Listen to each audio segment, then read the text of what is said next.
着群山，心里不再害怕。风再大，路再远，你都领我回家。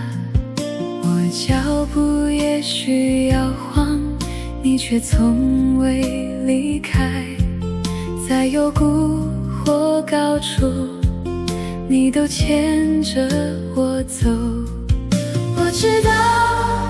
我知道你的爱不改变。我相信你必引导我向前。我的帮助从你来，我的帮助从你来。你是我坚固磐石，我必靠你站立。我的帮助从你来，我的帮助从你来。你赐我勇气和盼望，我心充满信心。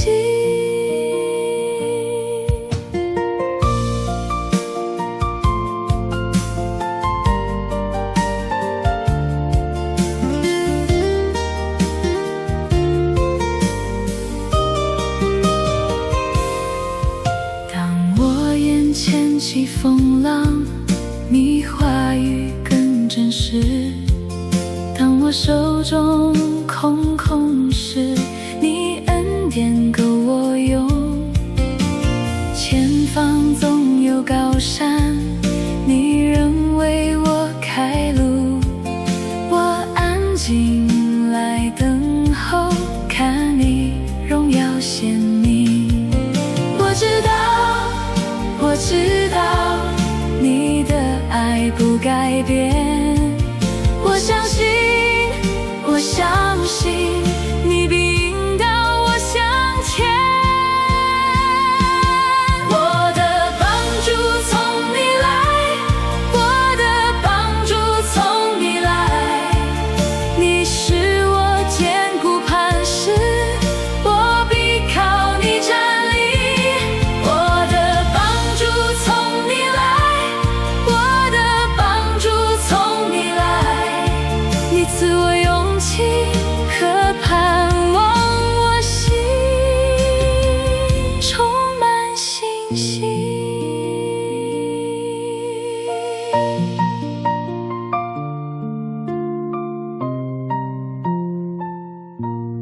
Shalom, selamat sore ibu-ibu yang dikasihi Tuhan. 主所爱的姐妹们，午安平安， Bagaimana kabarnya? Sehat? 大家都健康吗？ Ya, kita bersyukur anugerah Tuhan senantiasa terus-menerus dilimpahkan kepada kita. 感谢神，因为神的恩典不断的供应给我们。 Dan hari ini kita mau kembali mendengarkan firman Tuhan. 今天我们同样要学习真理， Mari kita bersatu dalam doa. 我们先做个祷告。 Bapak, terima kasih pada sore hari ini kami boleh datang kembali untuk mendengarkan firman-Mu Tuhan. Berkati setiap kami ibu-ibu komisi wanita, agar di dalam kehidupan kami semakin hari kami boleh semakin hidup menyerupai Kristus dan terjadi transformasi di dalam kehidupan kami. Di dalam nama Tuhan Yesus kami berdoa. Amin. Amin. Ya, mari sama-sama kita buka satu bagian firman Tuhan dari surat Roma pasal 12 ayat 1 sampai 2. 姐妹们，我们来打开圣经罗马书第12章，我们从注意第1到第2节。 Ya, demikianlah firman Tuhan. Karena itu saudara-saudara, demi kemurahan Allah, aku menasihatkan kamu supaya kamu mempersembahkan tubuhmu sebagai persembahan yang hidup, yang kudus dan yang berkenan kepada Allah. Itu adalah ibadahmu yang sejati. Janganlah kamu menjadi serupa dengan dunia ini, tetapi berubahlah oleh pembaharuan budimu, sehingga kamu dapat membedakan manakah kehendak Allah, apa yang baik, yang berkenan kepada Allah dan yang sempurna. 所以弟兄们，我以神的慈悲劝你们，将身体献上，当作活祭，是圣洁的，是神所喜悦的。你们如此行，乃是理所当然的。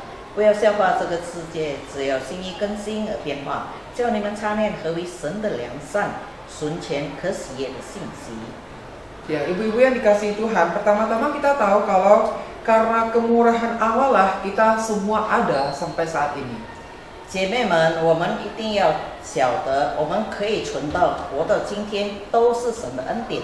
Dan firman Tuhan yang kita baca hari ini juga Rasul Paulus menegaskan demi kemurahan Allah. 这里我们刚才读到的，保罗也告诉我们，都是慈悲欠我们，是神所喜悦的。 Maka Paulus menasihatkan pembacanya di Roma pada waktu itu supaya mempersembahkan tubuh kepada Tuhan. 所以当时保罗劝勉当地的信徒们将身体献上。 Ya, tubuh yang dipersembahkan itu sebagai persembahan yang hidup, yang kudus, dan yang berkenan kepada Allah.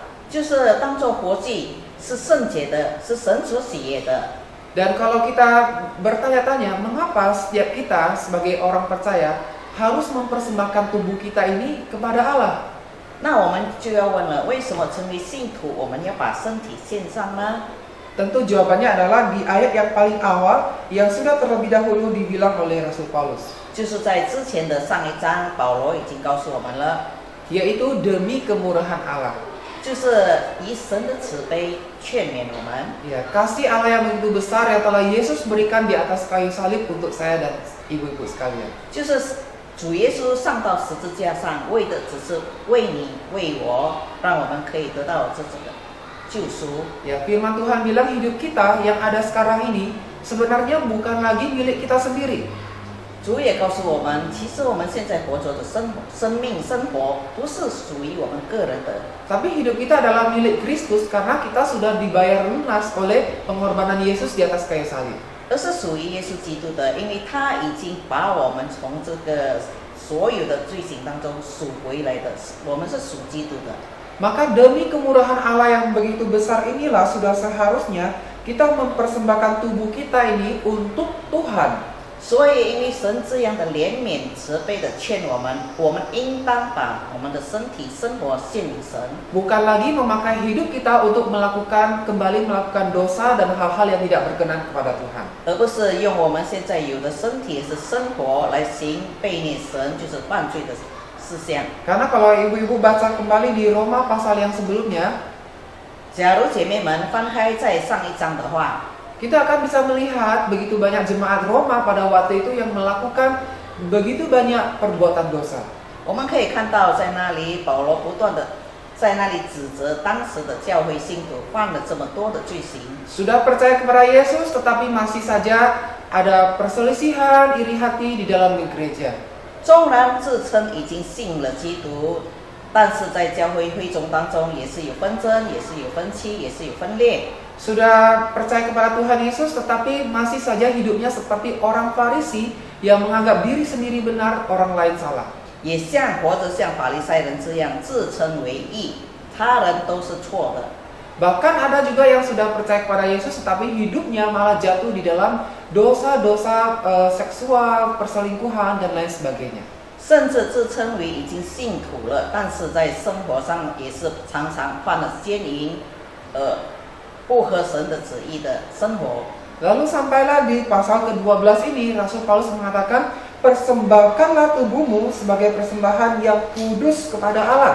所以到了12章，保罗就劝勉会众要把身体献上，当作活祭。 Dengan kata lain harus terjadi transformasi hidup ketika kita bilang kita sudah menjadi pengikut atau murid Kristus. 所以，当我们自称为已经是耶稣的跟随者的时候，我们的生活一定有所改变， Tidak lagi hidup menurut cara hidup manusia lama kita, 不再活着按照我们的老我来生活。 tetapi demi kemurahan Allah yang telah menebus kita itu, kita hidup dengan cara hidup yang baru di dalam Kristus. 但是要按照神，因为已经赎了我们，所以我们要按照他的旨意而生活。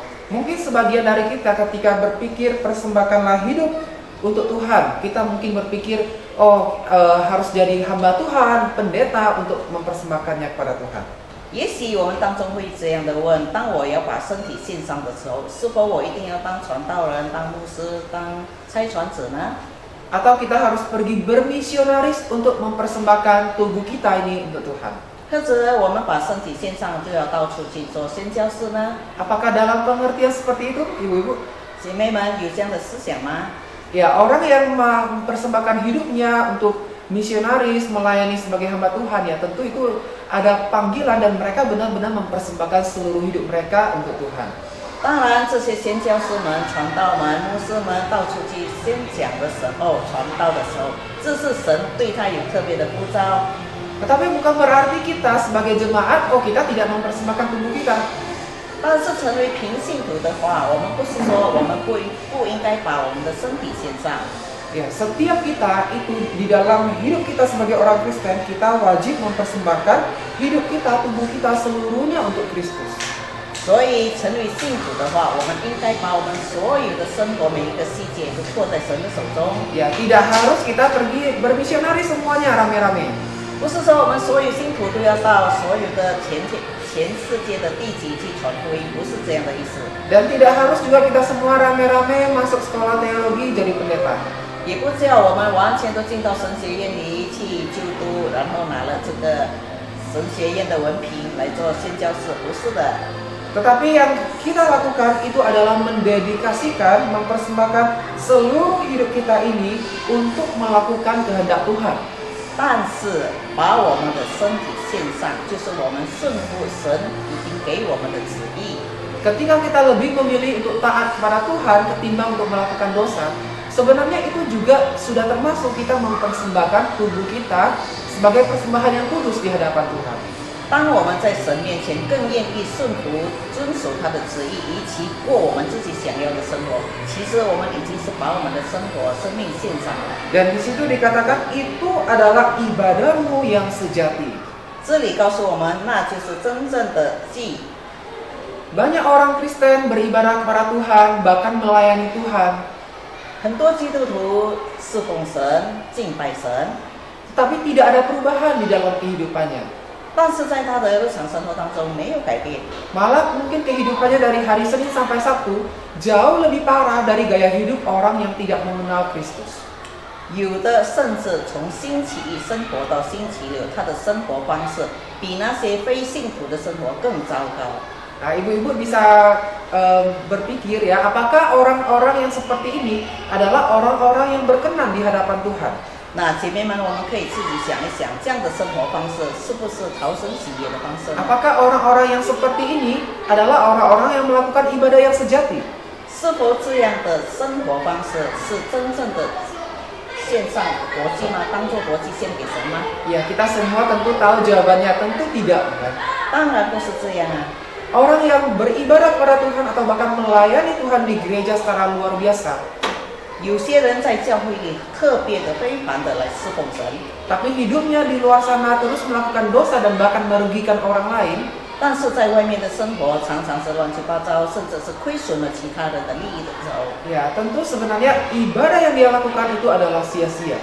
所以他所献上的敬拜其实是徒然的， Tidak ada perubahan, tidak ada transformasi. 没有一些的改变，没有一些的转化。 Maka firman Tuhan hari ini mengingatkan kembali kepada kita, persembahan hidup yang dipersembahkan kepada Tuhan itu adalah ibadah sejati kita. 所以神不断的在这里强调的告诉我们，我们所献上的生活、生命、生活，就是我们对他的敬拜。 Bukan hanya 1 jam atau 2 jam di gereja setiap hari Minggu kita bernyanyi mendengarkan firman Tuhan. 不仅仅只是在每个主日我们来到教会里来颂赞神或者听一些信息而已。 Tapi seluruh hidup kita yang kita persembahkan setiap waktu untuk melakukan kehendak Tuhan, itulah ibadah sejati. 而是把我们生活上的各个方面、每个层面都献给神，由神来掌控，这就是活祭。 Lalu di ayat yang kedua kita bisa melihat kalau transformasi atau perubahan itu terjadi dimulai dari pikiran kita. 所以这里第2节告诉我们，只要心意更新而变化。 Ya, firman Tuhan mengatakan, janganlah kamu menjadi serupa dengan dunia ini, tetapi berubahlah oleh pembaharuan budimu. 不要效法这个世界，只要心意更新而变化。 Ya, kita berubah oleh pembaharuan budi supaya apa? Yaitu sehingga kamu dapat membedakan manakah kehendak Allah, apa yang baik, yang berkenan kepada Allah, dan yang sempurna. 因为这里告诉我们，只要我们心意更新而变化的时候，我们能够分辨何为是神所喜悦，何为是神不喜悦的、不讨他喜悦的生活方式。Ya, ibu-ibu yang dikasihi Tuhan, untuk mengubah hidup kita haruslah dimulai dari cara berpikir kita. 所以我们从哪里开始改变呢？从我们的心思，从我们的意念开始。 Ya, dulu kalau kita berpikir, berbuat dosa itu tidak apa-apa, nanti bisa minta ampun lagi. 可能以前我们有这样的想法，我犯罪不要紧，无所谓，只要我向神祈求，我会改就可以了。 Apalagi kita pakai alasan, oh saya manusia sempurna, saya bisa berbuat dosa. Kita terus-menerus pakai alasan itu untuk membenarkan diri kita.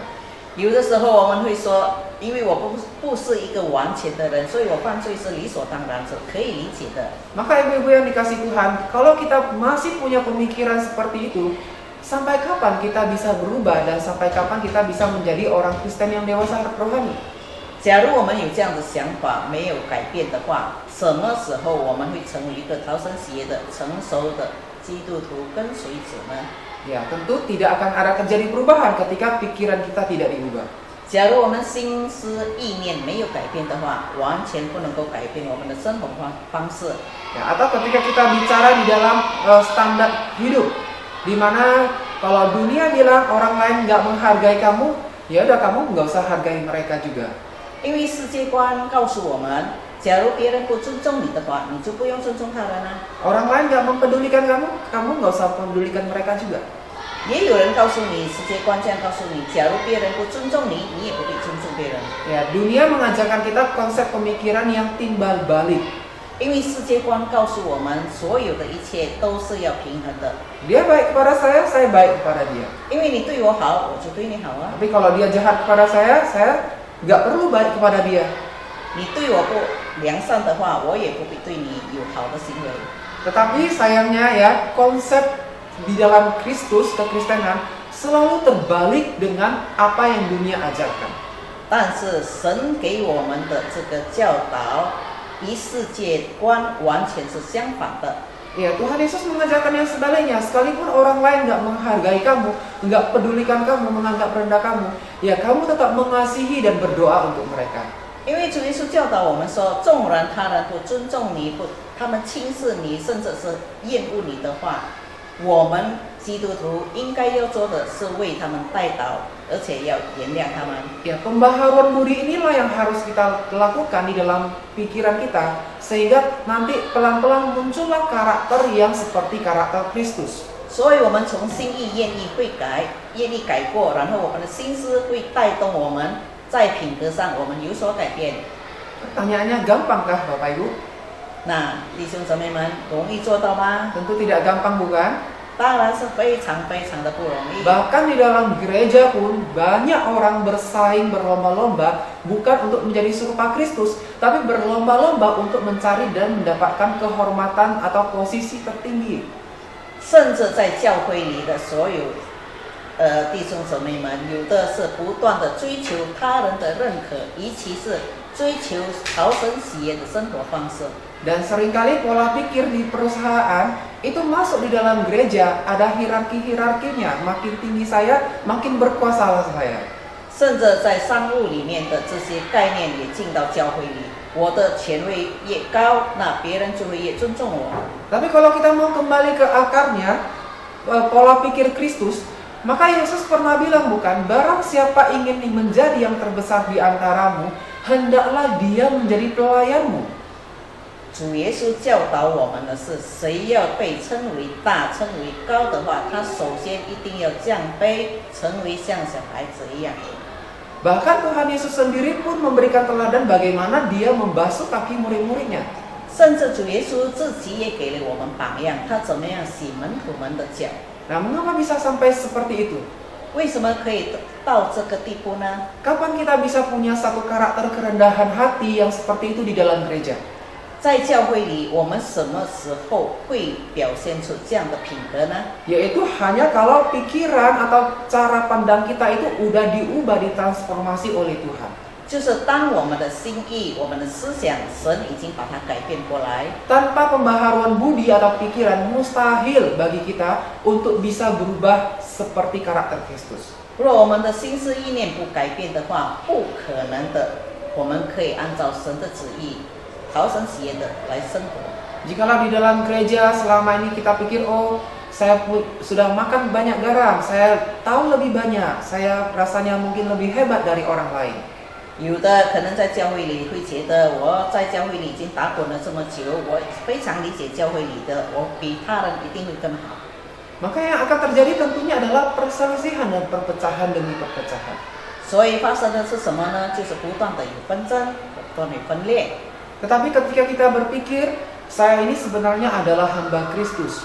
Saya pun terus-menerus belajar, saya harus menghargai orang lain.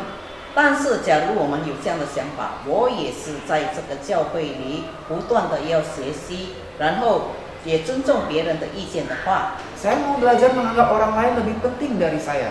甚至我要把他人看为比我更重要。 Nah, kalau pemikiran-pemikiran seperti ini yang memenuhi kehidupan kita, maka gereja akan dipenuhi dengan persekutuan yang harmonis.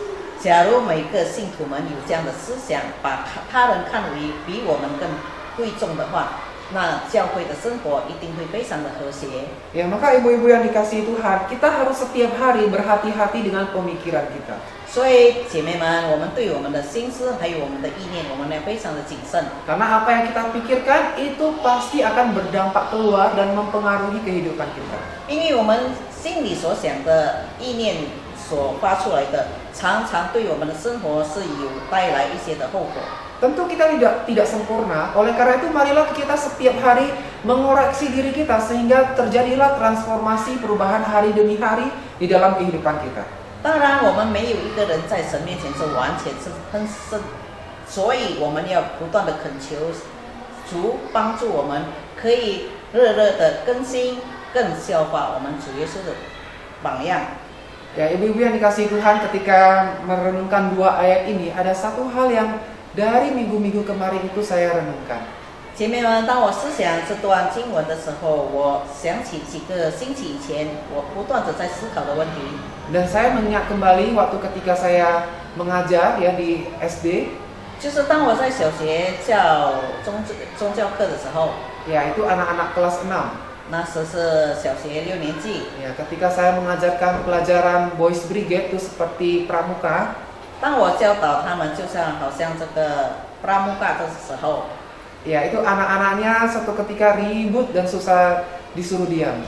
孩子们非常的吵闹，我也没有办法教他们安静下来听课。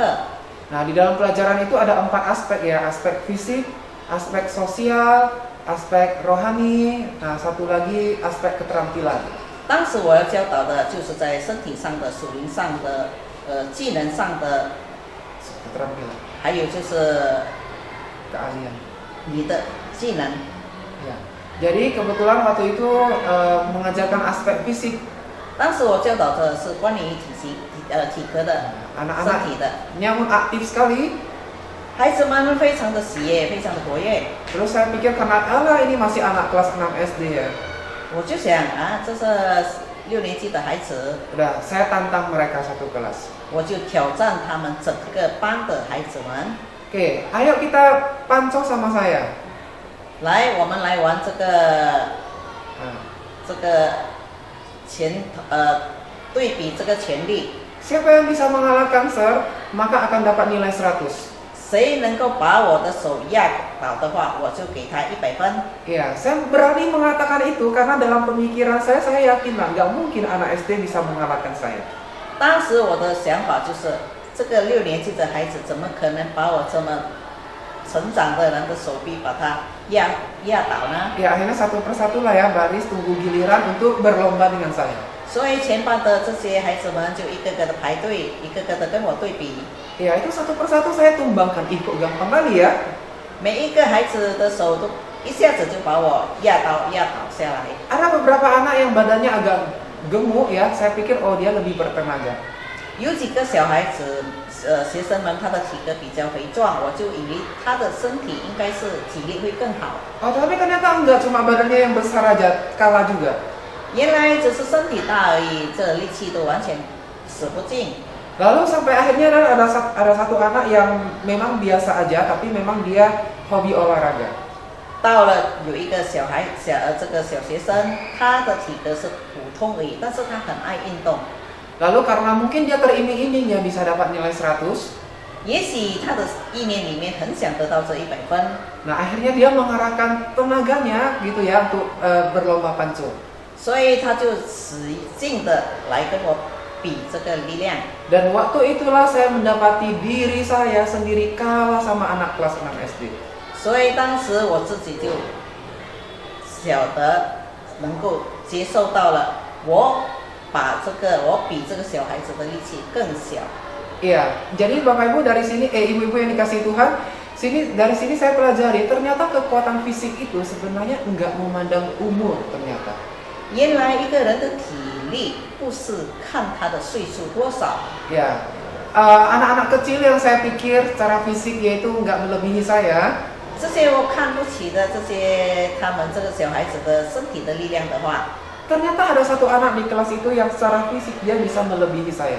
原来有一个小孩子，他的体格比我还小的，可以打垮我。 Ya karena dia menang maka ya saya pun ya tepati janji saya lah ya, kasih dia dapat nilai 100. 因为他已经胜过我了，所以我就给他100分。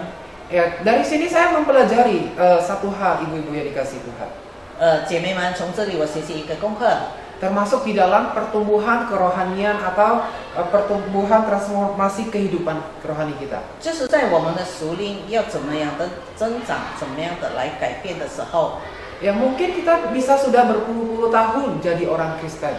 也许我们在教会里成为基督的跟随者已经几十年的历史了。 Tetapi mungkin saja, sangat mungkin sekali kerohanian kita itu tidak lebih baik bahkan daripada orang yang baru tahun pertama atau tahun kedua jadi Kristen. 但是我们的灵命成熟，有的时候比那些初信者还要小，还要弱。 Karena kenapa ibu-ibu? 为什么呢？ Karena yang dinilai di dalam pertumbuhan kita sebagai orang Kristen itu bukanlah usia atau berapa lama kita sudah mengikut Tuhan Yesus. 因为衡量一个基督徒的属灵成长、成熟，不是从他到底跟随基督多久了。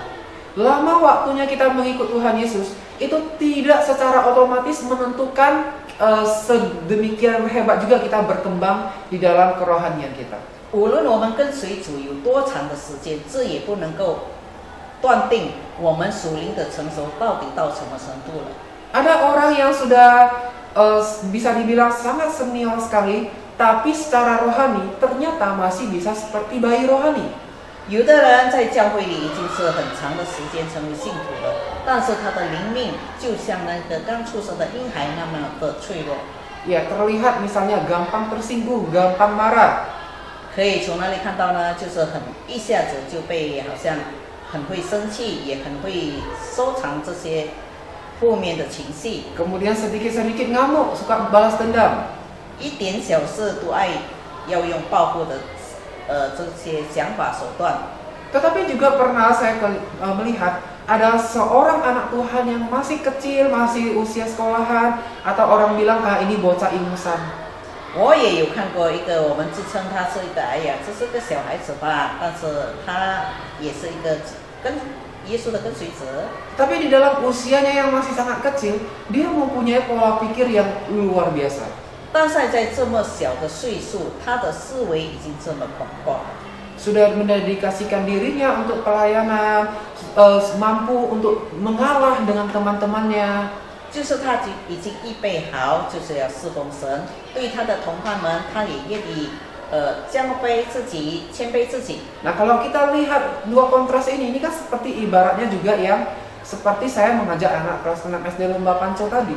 所以从这个两个比喻来相比的话，我们也可以看到，就好像刚才我说的，跟这个学生们对比的这个比喻。 Artinya umur itu tidak menentukan seberapa kuat kita di dalam pertumbuhan kerohanian kita. 就是岁数不能一定我们的属灵生活到底有多成熟。 Yang menentukan itu adalah perjalanan rohani kita bersama dengan Tuhan dan seberapa dalam hati kita siap untuk dibentuk dan diubah oleh Kristus. 那能够让我们属灵成熟的，就是我们多愿意的跟随神的旨意，然后我们有多愿意的降服于神。 Murid-murid Tuhan Yesus 3,5 tahun mengikut Tuhan Yesus. 耶稣的门徒只有3年半的时间跟随耶稣， Waktu yang tidak singkat, 这不是个短时间。 tetapi juga kita bisa melihat hampir tidak ada perkembangan sama sekali yang berarti di dalam perjalanan 3,5 tahun mengikut Tuhan Yesus. 在这段不短不长的跟随耶稣的时间里，看起来他们没有什么改变。 Tapi kita bisa melihat waktu hari Pentakosta terjadi pada waktu itu, 但是我们可以从圣灵降临节那一个时刻开始， dalam waktu yang singkat terjadi transformasi yang luar biasa dari para murid Tuhan Yesus. 就是在那一刻开始，耶稣的门徒完全的改变过来了。 Ya, ibu-ibu yang dikasih Tuhan, hidup kita ini singkat. 姐妹们，我们的生活是非常短暂的。 Maka penyesalan yang paling mendalam sebenarnya bukanlah soal kita hidupnya tidak cukup panjang mungkin atau bagaimana. 我们最遗憾的其实不是我活了多少的岁数， Tapi menurut saya penyesalan sebagai orang Kristen yang paling mendalam adalah seseorang yang sudah hidup begitu lama menjadi orang Kristen yang sudah begitu lama, tetapi ternyata sampai akhir hidupnya masih tetap menjadi bayi rohani. 但是遗憾的就是我们跟随了神这么长的时间，我们活到这样长的岁数，但是我们的属灵生活就像刚出生的婴孩那样，没有成长过。 Maka janganlah sampai hal itu terjadi di dalam kehidupan kita. 希望姐妹们，我们的属灵生活不要停顿在这个阶段里而已。 Tapi marilah kita sungguh-sungguh memberikan hidup kita sebagai satu persembahan yang hidup di hadapan Tuhan, 但是我们愿意把我们的生活献上，当作活祭的献给我们的神， siap untuk diubah, siap untuk ditransformasi. 就是心甘情愿的、愿意的被神来改变我们。 Dengan demikian kita akan menjadi orang Kristen yang semakin dewasa secara rohani, bukan hanya umur kita, tapi juga kualitas kehidupan rohani kita semakin dewasa serupa Kristus. 就是不是让我们跟随神有多长的时间为标准，而是我们有多愿意的把我们的生活当作活祭献给神，由神来带领，来改变我们的生活思维心意。 Amin. 阿门，姐妹们， Mari kita berdoa. 我们来做一个结束祷告。 Bapa, terima kasih pada sore hari ini kami sudah mendengarkan kebenaran firman-Mu. Kami rindu Tuhan agar hati kami, pemikiran kami, seluruh kehidupan kami terus-menerus Engkau ubah Tuhan. Agar kami boleh menjadi semakin serupa dengan gambaran anak-Mu yang tunggal, yaitu Yesus Kristus Tuhan dan Juru Selamat kami. Tolong kami Tuhan, di dalam ketidaksempurnaan kami, jangan menjadikan kami alasan untuk tidak berubah Tuhan. Tapi justru karena kami tidak sempurna Tuhan, oleh karena itu kami perlu terus-menerus belajar setiap hari dengan rendah hati untuk mau memberikan diri hidup kami diubahkan oleh kebenaran firman-Mu Tuhan. Berkati setiap kami, ibu-ibu komisi wanita, dimanapun juga kami berada, berikan kami kesehatan dan sejahtera yang daripada Engkau ya Tuhan. Keluarga kami juga Tuhan, Engkau yang terus-menerus menjaga dan menolong kami, agar hidup kami juga Kau pakai, boleh menjadi teladan bagi anak cucu kami ya Tuhan. Ini doa kami di dalam nama Tuhan Yesus Kristus kami berdoa dan bersyukur. Amin. 阿门。 Ya, Tuhan Yesus memberkati ibu-ibu sekalian. 愿神祝福我们每一位姐妹们。